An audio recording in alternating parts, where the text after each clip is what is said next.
Acid reflux. कहिले अब Korea जाँदै हुनुहुन्छ? हजुर म भोलिको फ्लाइट छ मेरो। ए कहिले आउनुभयो हाम्रो? म 1 महिना पहिला आएको थिएँ। के समस्या थियो?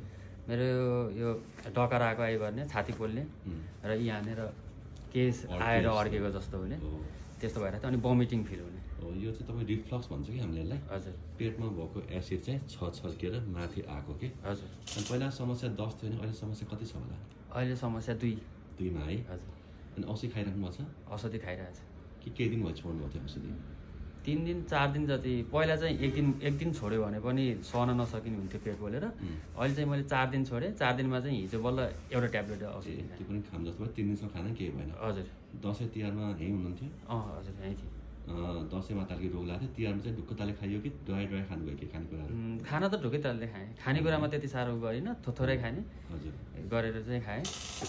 उहाँको रोगलाई हामीले चाहिँ यसमा देखो रिफ्लक्स भन्छ। उहाँको के देखियो पेटमा चाहिँ एसिड बन्ने र यो खाननली र पेटलाई जोड्ने भाग खोक्लो भएको थियो। त्यसले चाहिँ एसिड छल्केर माथि आउँथ्यो। त्यसले चाहिँ मान्छेलाई छाती दुख्ने या घाँटीमा के अड्के जस्तो हुने, खसखस भइराख्ने, खोकी सुक्खा खोकी लाए जस्तो हुने र विशेष यो समस्या पल्टेपछि सुतेपछि या बिहान पख हुन्छ। र यही समस्या बढ्दै गयो भने दमको रूप लिने, निल्न गाह्रो हुने, छटपटी हुने, औडा हुने र इभन कतिले के भन्छ नि धड्कन बढ्यो, मुटु पोल्यो भन्दै आउँछ। त्यस पहिला सहज भएको छ? हजुर पहिला भन्दा धेरै सहज भएको छ। राम्रै भएर जान लाउनु भयो कि जान पर्ने भएर जान लाउनु भयो? जान पर्ने भएर जान पनि र राम्रो भएर? राम्रो पनि भएर दुईटा। म तपाईँको औषधि मिलाएर तपाईँको रोगमा चाहिँ बुझ्नुपर्ने कुरा चाहिँ के छ भने कोरिया बस्नुहुन्छ है? हजुर। टाइममै खाउँ। हजुर। है म के खाने भन्दिनँ, टाइममै खाउँ भन्छु। हजुर। सायद मैले टाइम 7, 11, 3, 7 हुनसक्छ। हजुर। या 8, 12, 4, 8 हुनसक्छ। हजुर। मिलाइ थोरै खानुहोस्। बेलुका नेपालीको हामी बानी के छ बढी खुवाउँछन् नेपालमा। हजुर। बाहिर पनि त्यो होला नेपाली बानी फेरि बढी खाएर टन्नै सुत्ने हुन्छ। बेलुका एकदमै हलुङ्गो खाऊ। त्यो भन्दा फेरि सुत्नु अघि खाने होइन। कसैले सुत्नु अघि दुध, सुत्नु अघि तपाईँको काजु किसमिस के लिन्छ त्यो पनि राम्रो होइन। सुत्नु अघि थोरै पानी मात्रै लिएको राम्रो।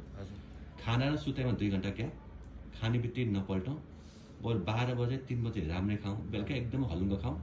यङ्स्टरको हिसाबले कुरा गरेँ नो हुक्का, नो चुरोट, नो खैनी, नो सुर्ती, नो कफी है यो बिचार्नुहोस् र बेलुका त हलुङ्गो खानुहोस्। दिनमा जसै खाने केही भएन। माछा चिल्लो चापा खान्छ भने दिउँसै खानुहोस्।